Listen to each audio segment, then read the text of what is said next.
గమనించాలి. మానవుడు లోకం మెచ్చినట్లుగా జీవించగలడు, దేవుడు మెచ్చినట్లుగా జీవించగలడు. అయితే లోకం మెచ్చినట్లుగా జీవించడం వల్ల కలిగే ఫలితం, దేవుడు మెచ్చినట్టుగా జీవించడం వల్ల కలిగే ఫలితం ఒక్కటి కాదండి, వేరువేరుగా ఉంటాయి. అయితే ఈ రెండింటిలో ఏది గొప్ప ఫలితము అని అంటే దేవుడు మెచ్చుకున్నట్లుగా జీవించడం వల్ల కలిగే ఫలితం గొప్పదండి. అవును, ఇంతకీ దేవుడు ఎప్పుడు మెచ్చుకుంటాడు? మానవుడు పరిశుద్ధంగా, నీతిగా, యథార్థంగా, దేవుడు చెప్పినట్లుగా, దేవుడు కోరుకున్నట్లుగా, దేవుడు ఆశించినట్లుగా జీవించినట్లయితే మానవుడిని దేవుడు మెచ్చుకుంటాడు. మరి దేవుడు మెచ్చుకుంటే కలిగే ఫలితం ఏంటి?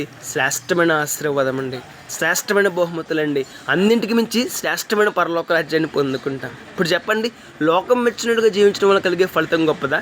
దేవుడు మెచ్చినట్టుగా జీవించడం వల్ల కలిగే ఫలితం గొప్పదా? దేవుడు మెచ్చినట్టుగా జీవించడం వల్ల కలిగే ఫలితం గొప్పదే కదా. మరి మనలో ఎంతమంది దేవుడు మెచ్చినట్లుగా జీవిస్తూ ఉన్నాం?